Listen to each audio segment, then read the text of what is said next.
Right now we're going to do the second segment of pre-swing, our first essential. Last time we did grip and posture, and if you haven't seen that, just look on reynoldsgolfacademy.com to see that other segment.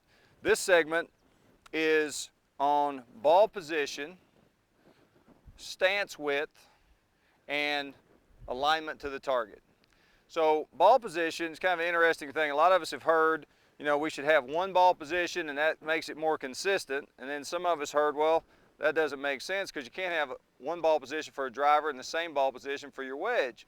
And so they move the ball around. And so it would seem that those two things are contradicting each other. But actually, they do the same thing. And I'll show you what I mean. So if the ball is right here and it's, let's say, an inch inside my left instep. So if I get up with a driver and my stance is this wide, now the ball is pretty much straight across from my shoulder. Now let's say I'm going to hit a 5-iron and now my stance went from here to here. The ball now is about where my logo is. Even though it hasn't moved relative to my foot, it's moved relative to what I'm swinging the club from, my upper body. And now let's say I get in here to hit a wedge shot, my feet are pretty close together, and now the ball is all the way back here near the middle of my stance. So wide stance, medium stance, narrow stance changes where the ball is relative to your upper body.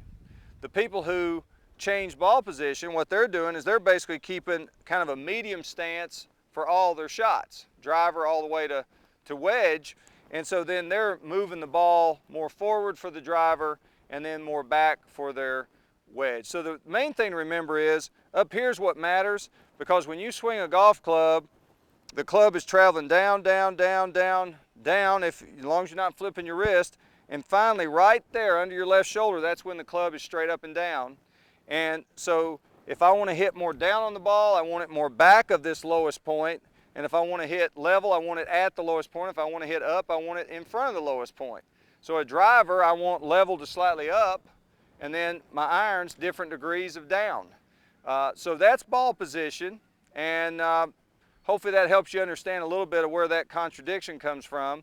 Stance width, I'm a big believer, and I don't like to see a stance this wide because I think it's too restrictive of you turning, and I don't like to see a stance that's too narrow because I think you lose stability. So somewhere between those two extremes, comfortable, solid stance is the width of stance we're looking for. And then the third thing is aim to the target, alignment. So we put a ball and we're going to go toward that white flag. The most important thing to line up is the leading edge of the club face. So that's what we're going to do first. We're going to line the club face up first, and then we're going to line our body up parallel to that target line. So our body's not on the target line, so it doesn't line up at the target. It lines up parallel to the target, like a railroad track. So there's the right part of your railroad track going to the flag. There's the left part of the railroad track going left of the flag. And when you practice, you should put a couple of clubs on the ground.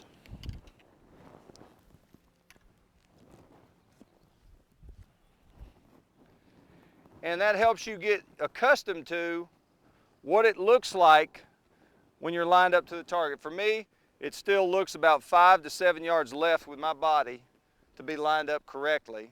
And for you, it's going to be different for every person. So that's why we want to put these down, maybe get some feedback from a teacher.